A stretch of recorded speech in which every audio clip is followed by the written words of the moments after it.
E aí pessoal, tudo bem? Então nesse vídeo de hoje nós vamos estudar um pouquinho sobre bases ou hidróxidos, que é a nossa segunda função inorgânica. Então vamos lá. Segundo Arrhenius, chamamos de base toda substância que em água libera como único ânion o íon OH-. Esse íon OH-, ele recebe duas nomenclaturas: hidróxido ou ânion hidroxila. Obviamente, existem conceitos mais modernos para ácido e base, como a teoria protônica de Braunstelauer e a teoria eletrônica de Lewis, que serão abordadas aí posteriormente. Então vamos lá. Com relação à fórmula geral, as bases de Arrhenius apresentam a fórmula geral MEOHX, onde esse Me é um metal ou amônio. Com relação à classificação, as bases podem ser classificadas segundo alguns critérios. O primeiro é com relação ao número de OH- que eles liberam. Então vamos lá. Monobases são as bases que conseguem liberar apenas um OH-. Exemplo: CuOH, NaOH. Dibases são as bases que liberam dois OH-. Exemplos: FeOH2, CaOH2. Tribases são bases que liberam três OH-. Exemplos: AlOH3, FeOH3. Tetrabases são bases que liberam 4 OH-. Exemplo: PtOH4. Bom, não sei se vocês conseguem perceber um detalhe importante. Dá uma olhadinha.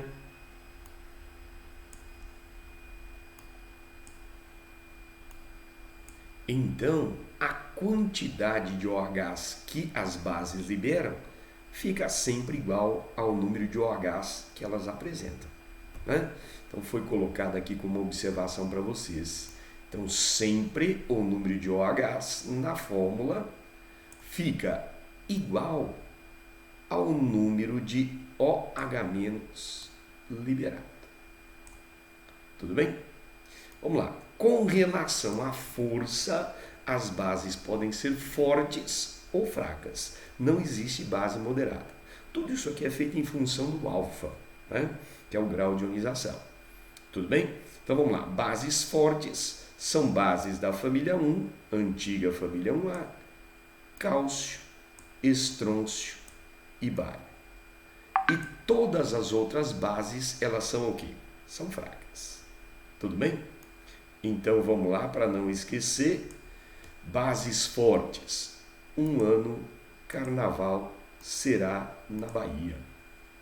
Tudo bem? Vamos lá. De acordo com a solubilidade em água, as bases podem ser solúveis, pouco solúveis ou insolúveis. Vamos lá.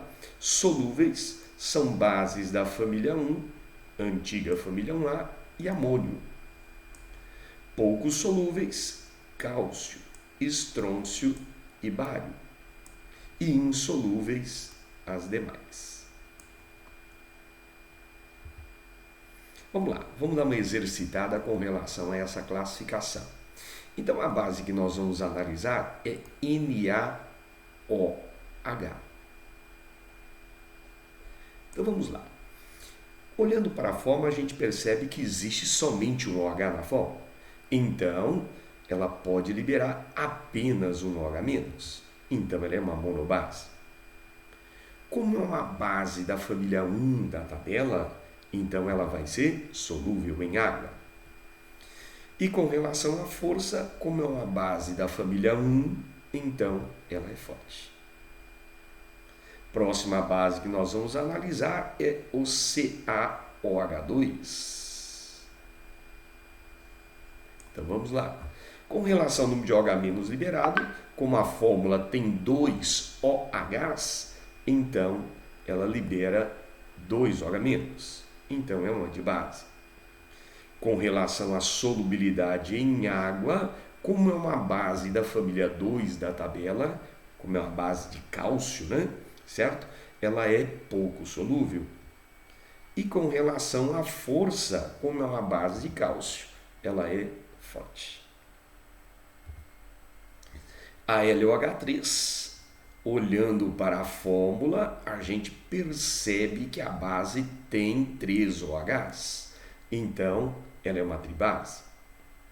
Com relação à solubilidade em água, como é uma base de alumínio, ela é insolúvel. Com relação à força, é uma base de alumínio, então ela é fraca. O próximo analisado é o PbOH4. Olhando para a fórmula, a gente percebe que existe 4 OHs na fórmula. Então, libera 4 OH-, então ela é uma tetrabase. Como é uma base de chumbo, a solubilidade em água é pequena, então ela é insolúvel. Com relação à força, base de chumbo, ela é fraca. Bom, com relação à nomenclatura, a gente divide em 2 categorias. Bases formadas por metais ou cátions com número de oxidação fixo, que são esses aqui, certo? Família 1, amônio e prata tem carga fixa mais 1. Família 2 e zinco tem carga fixa mais 2. E alumínio tem carga fixa mais 3. Se esses metais formarem bases, a regra de nomenclatura é essa: hidróxido de nome do metal ou cátion. Então, NaOH, como Na é da família 1 da tabela, tem carga fixa. Então, o nome da base é hidróxido de sódio. Ca é da família 2 da tabela, certo? Então tem carga fixa. Então a base CaOH2, hidróxido de cálcio.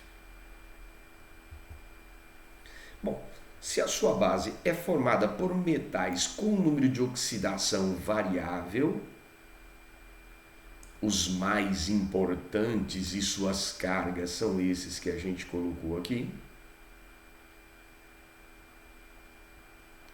Então, se esses metais formarem bases, para você dar nome, você tem 2 regras. Hidróxido de nome do metal, em seguida o seu NOx em algarismo romano. Ou hidróxido nome do metal com a terminação ico ou oso. Bom, quando é que você vai usar ico? Quando ele aparecer com o maior NOx possível. E oso você vai usar quando ele aparecer com o menor NOx possível. Tudo bem?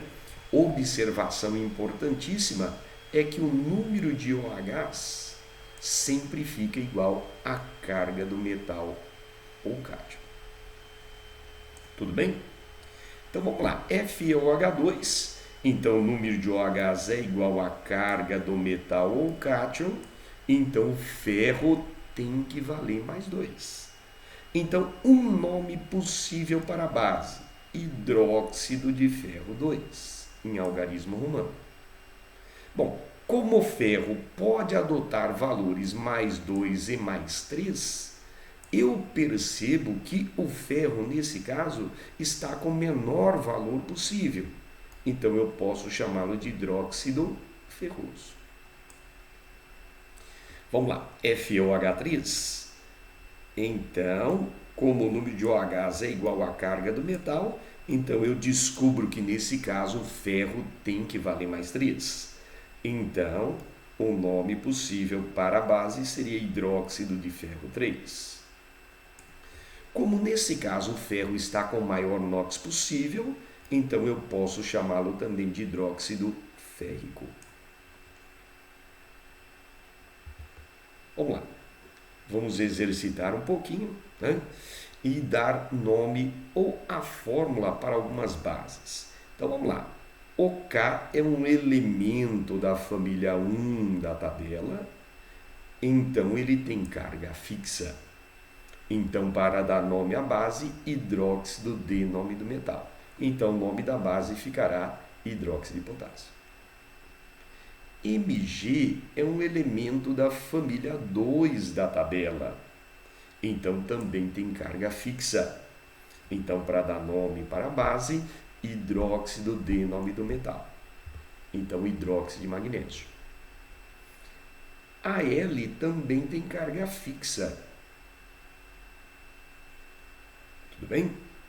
Então, para dar nome para a base, hidróxido de nome do metal. Hidróxido de alumínio. Tudo bem? Vamos lá. PbOH4. Bom, o chumbo tem carga variável. E segundo o que nós vimos, o número de OHs é sempre igual à carga do metal ou do cátion. Perfeito? Então, nesse caso, o chumbo vale mais 4. Então, um nome possível para a base seria hidróxido de chumbo 4. Bom, como o chumbo pode adotar os valores mais 2 e mais 4, nesse caso, ele está com a maior carga possível. Então, eu posso chamá-lo também de hidróxido plúmbico. Tome cuidado, usa-se o nome latino do elemento. Vamos lá. Agora a gente fala na dissociação das bases. Bom, o que significa dissociar uma base? Significa liberar os hidróxidos na forma OH-. Com relação a essa liberação, dois detalhes são muito importantes.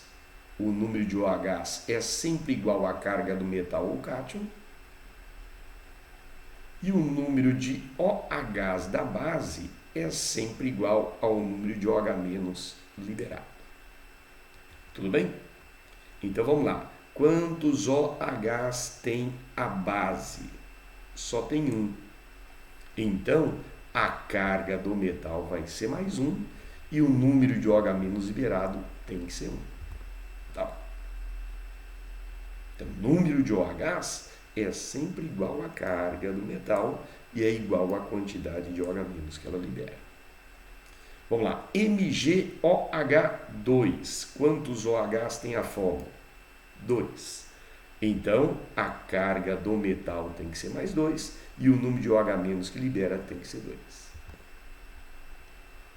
AlOH3. Número de OHs na fórmula, 3. Então, a carga do metal tem que ser mais 3 e o número de OH- tem que ser igual a 3. E PbOH4. Então, o número de OHs na fórmula é 4. Então, a carga do metal tem que ser mais 4 e o número de OH- liberados igual a 4 também. Então, fica bem simples dissociar uma base, desde que você lembre desse detalhe. O número de OHs é igual à carga do metal ou cátion. E o número de OHs é sempre igual ao número de OH- que é liberado. Essa regra não tem exceção. Vamos lá. Com relação à formulação das bases, a gente tem que lembrar sempre de um detalhe. O número de OHs é sempre igual à carga do metal ou do cátion. Tudo bem? Então vamos lá. Hidróxido de alumínio. Espera aí. O alumínio, ele tem carga fixa, ele vale mais 3. Tudo bem?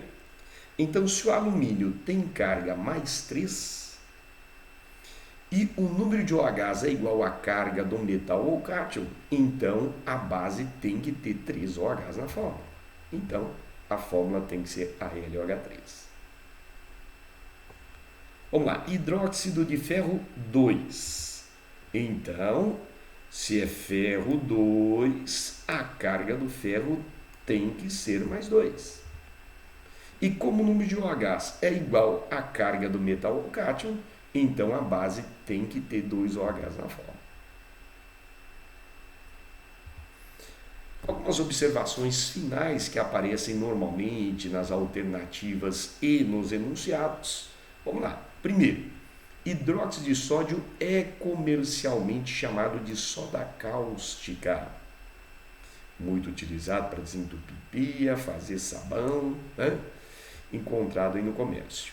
Hidróxido de magnésio em água produz uma suspensão chamada de leite de magnésia, antiácido estomacal, laxante. E hidróxido de cálcio é comercialmente chamada de cal hidratada, cal extinta, cal apagada, muito utilizado na construção civil para fazer o que a gente chama de reboco da parede. Hidróxido de amônio é a única base fraca e solúvel na água. Essa base ela não pode ser isolada e ela é obtida borbulhando amônio em água, né? Então, quando você borbulha amônio em água, você produz o hidróxido de amônio. Boa parte dela, por ser instável, volta a decompor em amônio e água. Um pouquinho dela, só um pouquinho, é que consegue dissociar em NH4+, e OH-. Esse equilíbrio todo é que é chamado de amoníaco, né? Muito utilizado em produtos de limpeza à base de amoníaco. Então tá aí, gente. Esse é o estudo das bases, um estudo bem importante, né? Que é o estudo da segunda função inorgânica, tá? E, obviamente, dando sequência ao estudo, no próximo vídeo a gente vai falar um pouquinho sobre sais.